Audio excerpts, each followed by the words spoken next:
Hi guys, welcome. So today we're going to be talking about materials. So I know on previous videos we've talked a lot about sort of simple texture mapping through UVs and assigning them to materials, but we never actually really talked about the materials themselves. Now this is sort of like an intermediate one, okay? So specifically the materials we're going to be talking about are going to be related to the ones referred to in the materials guidance page in the MHCP documentation. So there's the CMI custom model import guidance section. It is in there if you do want a quick reference. It's very well written, but I'm hoping that today's session we can just rattle through that, adding a little bit more fluff, because I know some of you have had a bit of difficulty sort of understanding that so far, and yeah, it's not easy at first try. Just a quick sort of mention, if you get anything out of this, please do consider throwing me a like down below. Hey, if you want to see more of it, please do subscribe as well. And if you know of someone who you think could benefit from this, please do throw this their way as well. I've had some great feedback from you guys. Thank you very much. It is inspiring me to do more of these, and I'll continue to do more if there's anything you want me to cover. By all means, we'll do that. What I won't be covering on today's session is baking, but I will be going through some options, and I will be mentioning more advanced steps as well. What I'll be doing in this one as well is I'll be using sort of free software, because we'll cover it in a bit, but I want everyone to be able to follow this regardless of their own personal finances. So I've selected, by the way guys, if you did want to see any of the examples that we cover in here, I'll actually put them all into a world that's just been published called Advanced CMI Material Examples. Okay, so if you head on over there, you'll actually get to see live fire demonstrations of everything that we cover in here. So enjoy, hope it's useful. Cool, fire, on with it. And let's bring up the PowerPoint. I was super organized today, and I actually did a PowerPoint. So let's go. Right, here we go. We'll start with the ugly bits. Naming conventions, right. So naming conventions are super important in this, okay. Keep your material namings tidy, your file namings tidy. Don't put special symbols, spaces, underscores, dashes in your material names, unless you're specifically doing it for the bits outlined in this guide, okay, which is like adding the underscore br or underscore unlit or whatever, right? Yeah, you have to be very exact with this. I would even say like stick to the case sensitive options as well, so make sure capital letters match. I don't know if that is actually an issue, but come on, it's not hard to do. I would just go with it, otherwise you're gonna get problems if you don't follow this. Yeah, things will not work for you. Second thing as well, textures must be in a PNG format, okay? That's the only format that's currently supported. So you see some examples down the bottom with the material namings. So if you have, for example, a material called light wood grain, you might want to call it light wood grain in sort of what we refer to as Pascal casing, which is where you have all the words squished together, but you capitalize the first letter of the actual words in that. Yeah, so down the bottom we've got some examples of things you don't want to do, like putting dashes and underscores and all kinds of wonder in there, even a sneaky little ampersand creeping in. Okay, so color channels, guys, color channels. So again, we're starting off with the basics, and we'll ramping up to more advanced stuff. So color channels in a standard bitmap image. The images are just grids of colored pixels, right? Across and down. And yeah, usually they're made of combinations of 3 channels, red, green, and blue. However, some formats, including the PNG format, they do also support a 4th channel, which is known as the alpha channel. So if you ever come across RGBA, that's the alpha channel. So you can see I've highlighted this. This is a sort of a generic color picker, and I've got the red, the green, and the blue channels just there, and the right and the bottom there I've got the alpha channel. So we'll cover what the alpha channel actually does now. Okay, so alpha opacity and transparency. So alpha is the same thing as opacity, right? So when you say about like high alpha value, it means, you know, if it's a maximum alpha value, it means it is not see-through at all. But if it's a no alpha value, you can kind of see just here in the background. If it's a low alpha value, it's completely transparent. Well, if it's 0, it's completely transparent. And you can see the sort of the fade off just behind me in this sort of diagram. Then the bottom we've got alpha 100 and alpha 0 up here. But it is quite the opposite thing to transparency. So when we refer to transparency, obviously high transparency means you can see through it. Low or no transparency means you cannot. So yeah, okay. Just repeat that a couple times, a little bit in if you didn't know. Right, yeah, I think most of you know that's good. So yeah, okay, now we move on to some of the more advanced concepts. So we've got things like roughness. So you'll see these against the material actually in Blender. So you've got, and certainly the first two, roughness and metalness, are ones that I would definitely look at because they are apparently used in the materials in your input to Horizons in certain cases, not in all, but we'll go through which ones use them.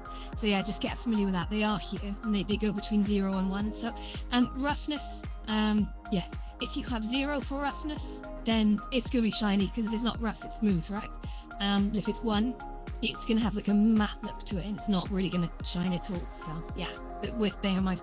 And metalness, I mean, you guys have probably played this with the metallic shader in Horizon so far. You know the score, it just makes it look like metal. So obviously a high metal quotient will give it more of a metal look. 0 will not make it look like metal at all. And then specular, let's charge on. So specular is it gives it like a glossy light. It's sort of almost looks like a reflective shine. It is actually, I think, specular is defined as reflective, but it's not reflective like a mirror would be reflective in a game engine at least.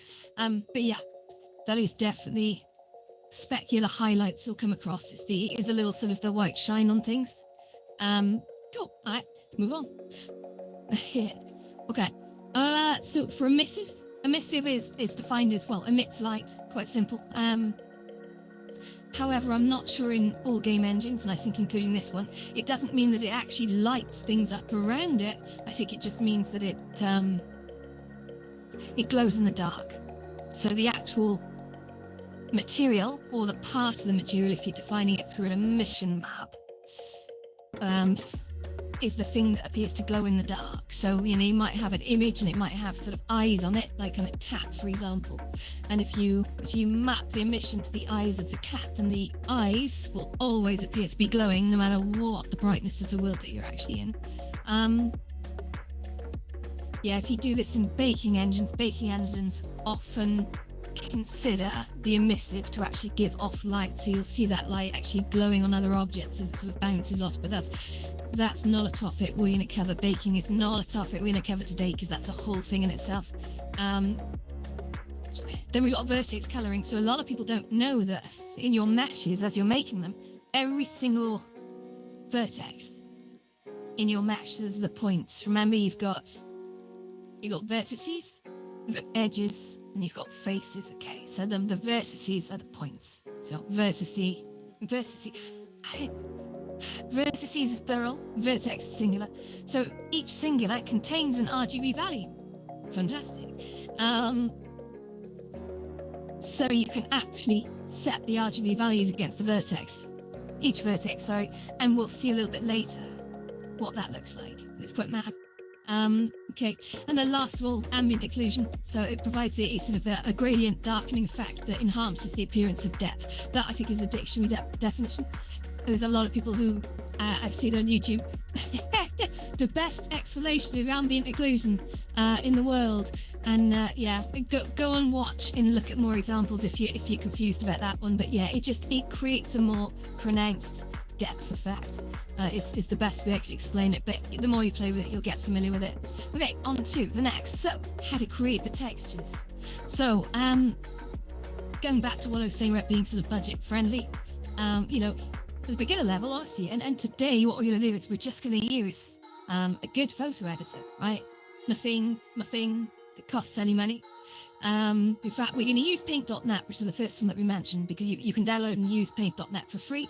You can also find it on the Windows Store or whatever. And it's like, I think it's like donation where you basically pay for it and then it comes down, but you can also download it from the website completely free. Also, other photo editors I would choose, which might be a bit overkill for today, but they're very good. Affinity Photo is definitely one that I recommend. Big fan of that. It's not expensive for a photo editor. It does go on sale throughout the year as well, so keep an eye on that one. Then of course there's Adobe Photoshop, which again, if I said that Affinity Photo is a bit overkill, then Photoshop is probably definitely overkill. Also, it's quite expensive. Or you can pay for it on a subscription. I don't know how much these subscriptions are. Probably 2 kidneys a month. Just kidding. Please, Adobe, don't sue me. But yeah, you can also use some AI-based image generators like Bing Image Designer or OpenArt, I think, is another good one. ChatGPT, etc., etc. There's loads of them out there. There's this specific AI image generators actually that will create things based upon your prompt. Some are better for creating textures than others. Some are better at creating sort of like images, photorealistic images, but some are generally more geared towards actually creating really nice world textures. So do keep your options open there. There's lots coming up every day. And then really, the advanced level we won't be covering, but this is kind of where you want to aim to be at some point, I guess. You can do something called texture baking, which can actually output what we call the PBR materials, which are physical based rendering, I think, into the image formats that we're going to be dealing with today. It's quite cumbersome in Blender, and the general guidance is it's hardcore. I think if you're dealing with a single material, then you can probably do it just by watching a video on it, but I'm not going to go through that today. Then also you can use plugins like Simple Bake, which are like, I think about 20 quid or something. Again, might be called Simple Bake. It's not simple if you don't know what you're doing. So I would focus with the easy stuff first before moving on to the advanced stuff. There's a whole world of education in that. And then last of all, there are really expensive tools like Substance Painter, which you can get again for a couple KBs a month. They're great, don't get me wrong, but yes, they cost money. I think it's like 15 quid a month or something like that just for Substance Painter. Cancel it when you don't want it, I guess. But you can also buy Substance Painter off Steam for like, I think it's 170 quid right now. So it's something to aim for when you get more competent with the whole thing, and perhaps when you're about to put some more money into it. Okay, so let's move on. So in terms of preparing the files for upload, guys, so we're going to be using the web upload thing. So this little thing just up here, and that's on the Horizon Creators portal. But really, you've got to prepare the material in Blender itself, which involves just creating the material, right? The material name. Okay. And I do have some tutorials on this actually. I think, pretty sure it's meshes, UV mapping, etc. version 2 and 2.5. I have done some previous videos not long ago on this, so I won't be dwelling on this process in whole. But in terms of the actual preparation of the images, what I tend to do is I'll export the FBX from Blender with the material name in it, the all-important material name, okay, which in today's session I'm just going to call it material name, right? That as you're going through it, create different names to them. You can have different materials in there with different files as well in the same mesh. You can do that. And again, go back and look at the other videos. I do cover that, but I'll keep it simple today. We're going to be dealing with single texture models. So yeah, and then we'll go through the different things that you do in the different file extensions, etc. But yeah, really you've got your Blender file, but you export to an FBX. It doesn't really matter what you call that, to be honest. The FBX, you can call it whatever you want. There's no strong naming convention on that. And then below it, you've got the material sort of textures below it. And this is an example of a one that has two. And we'll go into why you need them very, very shortly. So, okay, that's basically it. But once you've got them, you just highlight these three files. So you drag them into this little section here. And then you just hit upload and off you go. providing you've named your materials correctly and prepared them right, then yeah, we should just go through. Cool. All right, on to the next one. So this is our first image type. A single texture PBR. So this is all we've looked at so far, and by all means, this is the easiest one. So let's say we have an image, and this is a 512 by 512 picture.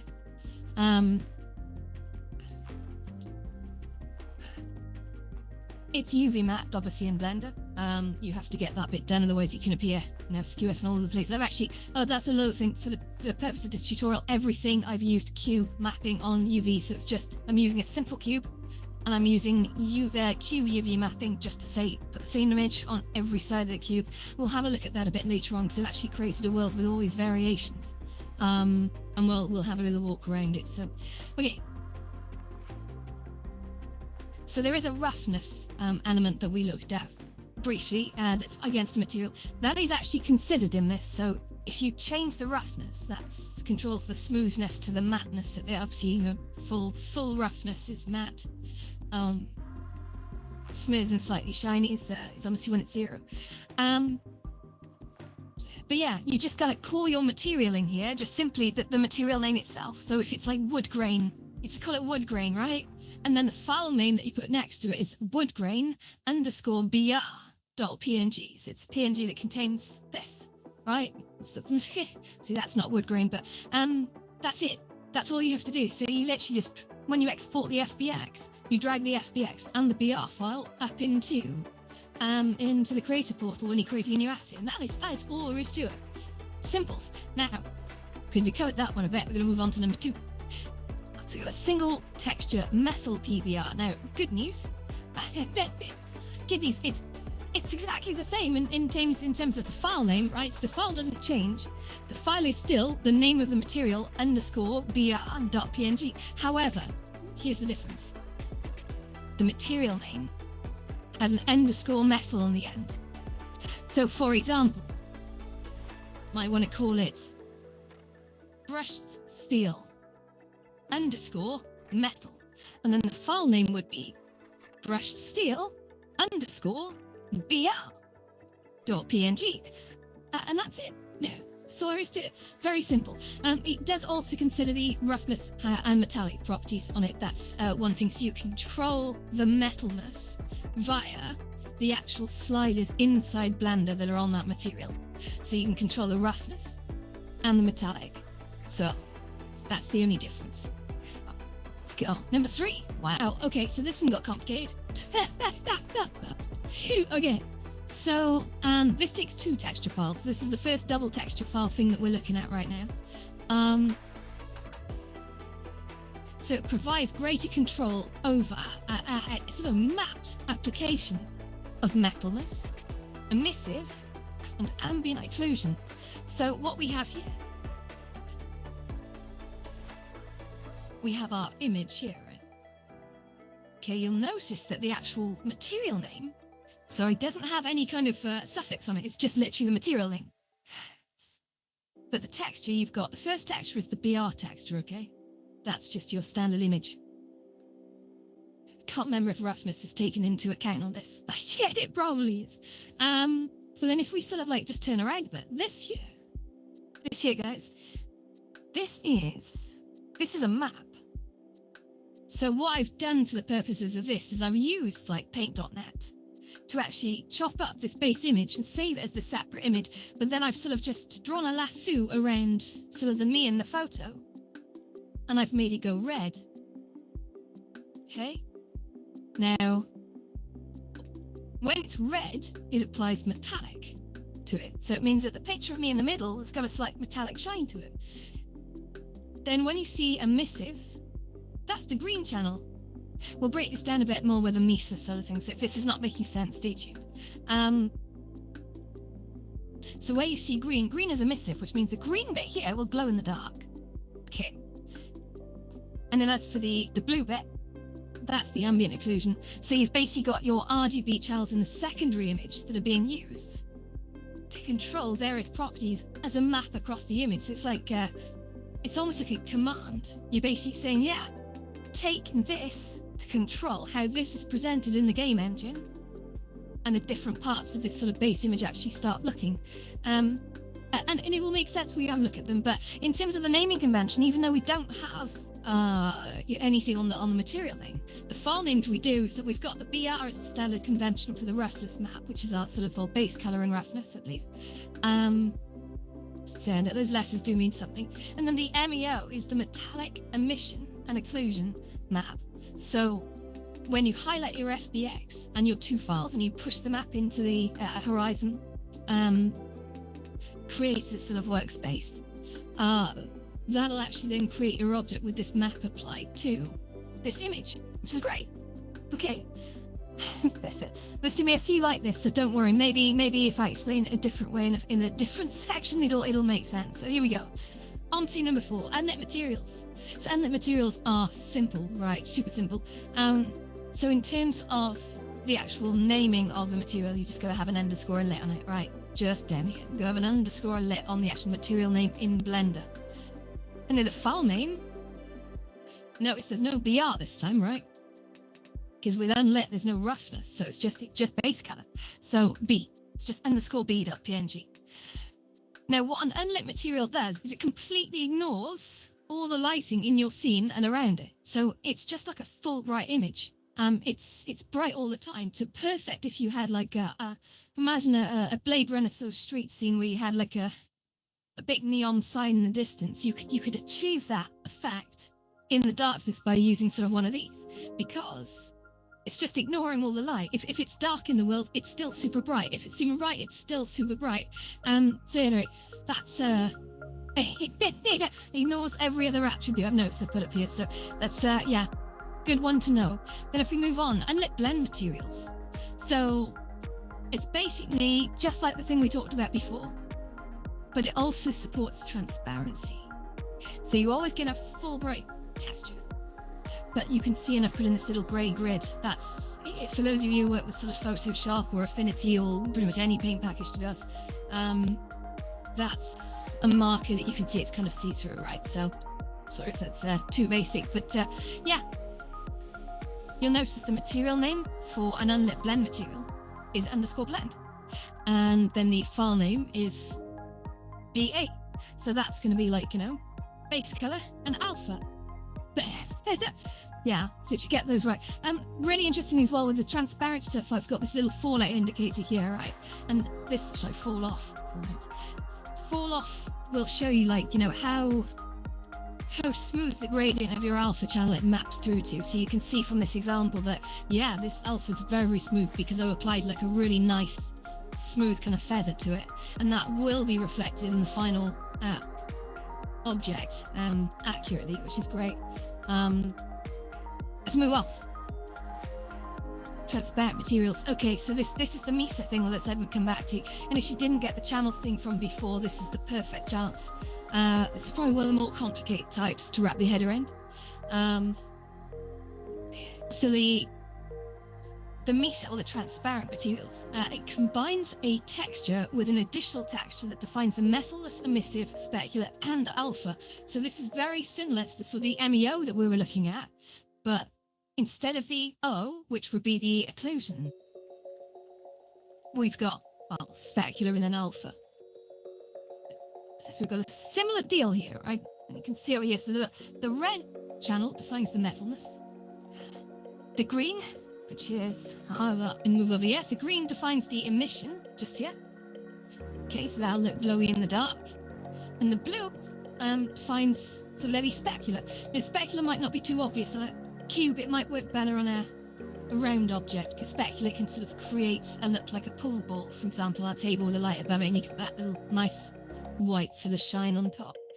And then obviously we've got the alpha channel in here, look. So the alpha channel, you can see, I've got like a little gradient fading off, so when I actually look at this in game, it'll do similar to what we saw before, but it actually has this like nice fade off. Yeah, towards the corner, just as a sort of a showcase, like, not because it makes sense. So the opacity once again is smooth on this. You can see in the little fallout just down there. The blender material name is underscore transparent. And the file names, yeah, you need two. You need two file names here. One of them is an underscore BR, so that's your base color and roughness. And the other one is your MISA. So that is your metallic, emissive, specular, and alpha. So yeah, they're sort of up here. You can see behind me as an example of what they would look like. Yeah, cool. All right, on to the next thing. Masked material. So masking is a slightly different kind of transparency, right? It provides a really sharp, some fall-off transparency. So what can you do that? Well, if you ever wanted to do like a character cutoff, character cutout, this is sort of probably what you'd do if you want something that doesn't have to work too hard to render its transparency, because it's literally either opaque or it's transparent. Well, good news, you only have to do one image with this. But if you try and do like a smooth alpha fade off or a feathering, it will not look good in here, okay? It'll look really, really bad. You'll end up with like a massive matte outline around it. So you have to make sure that your texture work is on point to these. So you can see down the bottom that we've got the fall off down there. It's like right slap bang in the middle. The material name is underscore masked. The file name is underscore BA, so that's your base color and alpha. Yeah, this like I said, the fall off in this one is so pinchy. It's like it's unintentionally. That's not an accident. But you compare that to the other types of transparency, which are like entirely feathered out. Very, very different. Cool. All right. Simples. Let's move on to the next one. Vertex color PBR. Right. So this is an interesting one. This doesn't require a texture at all. No textures. So going back to what we were saying in the concept section, every single point, every single vertex on your shape can contain color data, RGB, right? So in Blender, there is a feature, I won't go into it on this one, but there is a feature called vertex painting. And it allows you to sort of just paint with a brush the different vertices on your object. Obviously, we don't have many vertices. This top image just here. This only has a vertex at every point in a cube, right? Because it's made of 12 triangles, right? Overall. So you can see that if I paint a corner, that corner like creates its color halfway down, right? So that red here you can see spreading, and then down the bottom we've got this lovely green just down this corner. So if I've painted these vertices red and green respectively, and you can see they sort of fade that color, but then the other points at the side. So I'm trying to reach it just here, and then down here they're still grey, so you can see that it's trying to fuse all those colors together by taking that color data on the vertices. And what I have down the bottom here is I have, that is a subdivided cube, so there's more vertices on that. I've basically said, right, cube, do a simple subdivide. I just want more vertices, just in line with all the other ones. And that allowed me then to paint just at a slightly higher resolution, so you can actually see I'm sort of like wiggling little blue bits on here and little green bits in the middle. So obviously you couldn't do that if you were just dealing with the standard amount of points in a cube. So that is a thing you can consider. This is probably not the best example of it. You might want to consider sort of vertex coloring on perhaps bigger objects like landscapes. It gives you another dimension on top of the images to add variety, and you can go wild with it. You can create some amazing things. So yeah, just to wrap that up. Material name underscore VXC. And file name? There is no file. So as long as you name your material VXC, then that will signal to Horizons, I want you to use the vertex coloring on this material. And it'll know not to expect an image. Okay. That's vertex coloring gone. Boop. Vertex color single texturing. Wow, okay. So that combines the vertex painting we were just talking about with an image. And again, probably not the best sort of demonstration of combination, even though we will have a look at it and you'll see how it looks. And towards the end of the video,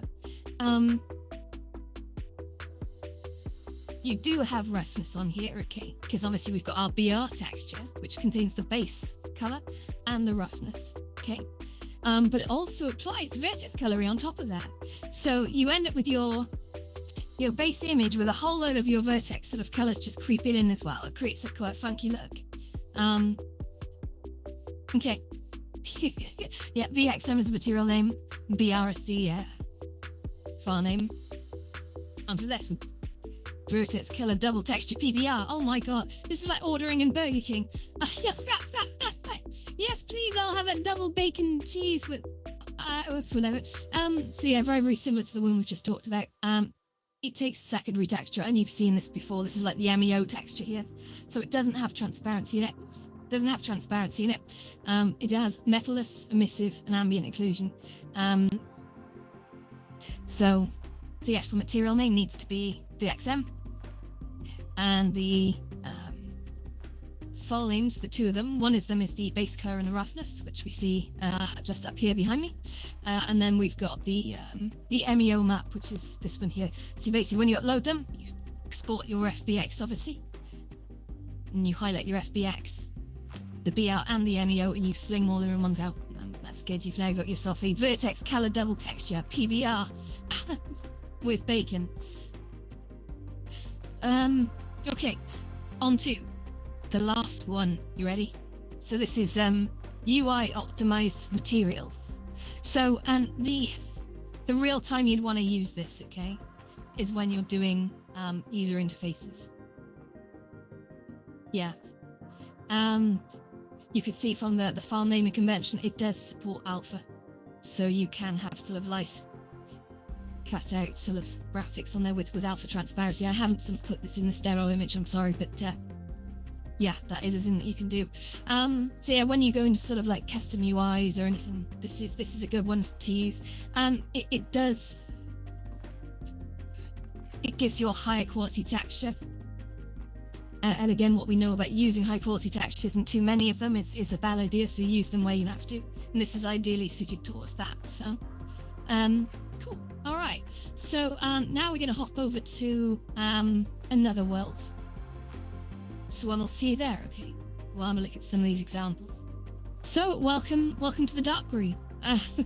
So we're just going to rattle through some actually important examples of this now, so you can have a look at everything we've been through. And so we're going to start at number 1, and this is the single textured PBR. So again, a standard texture. Does respond to light, so you'll see the light will just swoosh past. And it, yeah, takes a single image. So now we move on to the next one, which still takes a single image. If I just sort of park myself here and drive you over here. So the next image is this one. This is the single textured metal. Yeah. So this applies a slight metallic effect. Okay, we're gonna move on to number 3 now. So number 3 is the double texture PBR. Okay, so you can see what we've done here. This section used the map to provide the different areas of the picture. You can see how it responds to light just here. Look, as the light swooshes over, it's affecting different areas of the image very differently. So you've got the emissive quality is actually being applied to the logo right here. So you can see that always glows. And I can't remember exactly what we did, but again, the cutout was a different sort of map than the background. So you can definitely see, like, as the light fades, it creates some really interesting effects, and that's definitely something you can have a bit of fun with.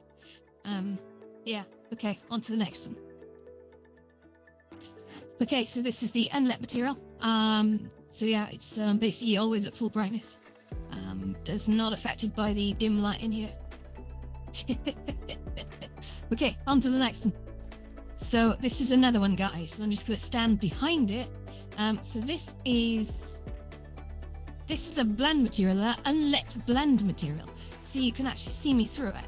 So it's using that smooth transparency fade off that we discussed in number 5. You can actually see the alpha child's being applied to it. It looks absolutely gorgeous. But yeah, not all areas of it see through. So yeah, that map allows you, well, it's the alpha channel, I think, in the one image. It allows you to actually control.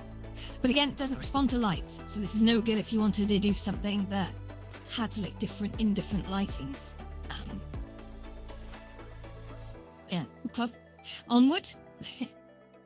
Okay, so this is the Mesa, guys. Hang on a sec. Let me just check I've got a light on this one. Yeah, I do. So this is the Mesa, and you can see very much like one of the previous ones we looked at, it's different areas of it are responding differently to the light going around it, but we have transparency as well, which is absolutely gorgeous. Yeah. But again, look, I've done a sort of gradient corner on the transparency, so you can actually see me behind it, which is quite nice. See all these tricks, guys. All these tricks. Okay, let's move on to the next one. Okay, so masked materials. So this, if you remember, this is number 7. And this provides a really sharp cutoff on the alpha. It is reactive to light as well, so it's not a full bright, okay? You can create your cutouts. and they will react to a light source moving over them, a dynamic light source, of course. Yeah, okay. You can definitely see the sharp edges on these, like that there's definite differences between using smooth and sharp. And I think using the sharp edges might be kinder to the rendering engine. So it's like, don't go too crazy with layers of transparency all over the place, because that might affect your frame rate in little ways. But I think this one, on the other hand, yeah, it does. If you use quite a low resolution image, that sort of cutoff can be quite sharp. And yeah, that's one for you guys to work out, I guess. So anyway, on to the next one. It's so dark in here. Okay, so now this, guys, if you remember, this is number 8, the Vertex Color PBR. So no actual images used in this one. Okay, it's all pure RGB data on the vertices. So we use Vertex painting in Blender. Remember, look it up. I'm not going to explain it on this session. But you can actually paint all kinds of things, and you don't need to provide an image afterwards. You just need to make sure your material has the right name on it. Yeah, you can create some beautiful things with that. Okay, on to the next. Alright, so this is the Vertex Color Single Texture PBR. So this combines a single texture PBR, like we saw right down near the end, with the vertex coloring that we've just seen on the last shape. So we can actually do very nice sort of like different colors and stuff, and apply them to just one texture. And that's kind of pretty, because you could actually, in theory, use one material, use your vertex coloring, and provide different. So you could use one texture, but then you could use vertex color to differentiate it in different instances, which is really smart, because that's really canonical. It's sort of having, when people join your worlds, they have to download all the textures and stuff that come with it. And so using one texture, but then using coloration on it, yeah, it's far more efficient. Keeps this package is really, really small. You don't want everyone downloading a 500 kilobyte world when they come in. I don't think that would happen anyway, but just be a little conscious that the more high resolution, if it's just you use all over the place, can really adversely affect things. So don't get too carried away. Be wise. You can still do a lot with very little. Okay, on to the next one.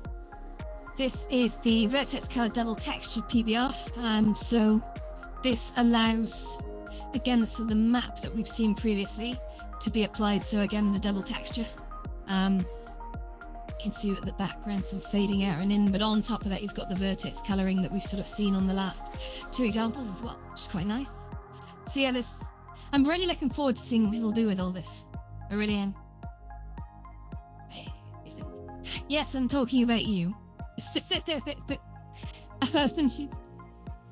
Okay, so we're going to go on to the last one there. Okay, this is the UI optimized materials. This is number 11. So again, this is the one for like high quality images to be presented in user interfaces. They probably use it for things like billboards as well, but I think probably don't go too wild with this one. I think you use this one tactically for like a big mural or something, or graphics in any user interface, because the increased quality could do bad things to your frame rate, so just be mindful of that. Cool, so that's completely unlit, does not react to light. That's the end of the tour, guys. I hope you've I hope you've enjoyed this. I hope it's been useful. So I enjoy putting these videos together, but it is time consuming, so please do let me know what you think. If there's something you want me to go into further detail on. And also share it with people, right? There's a lot of people that are trying to create experiences in Horizon Worlds, and we do want this platform to sort of evolve. And the more knowledge that's out there, it just helps people, alright? So, okay, I'm gone.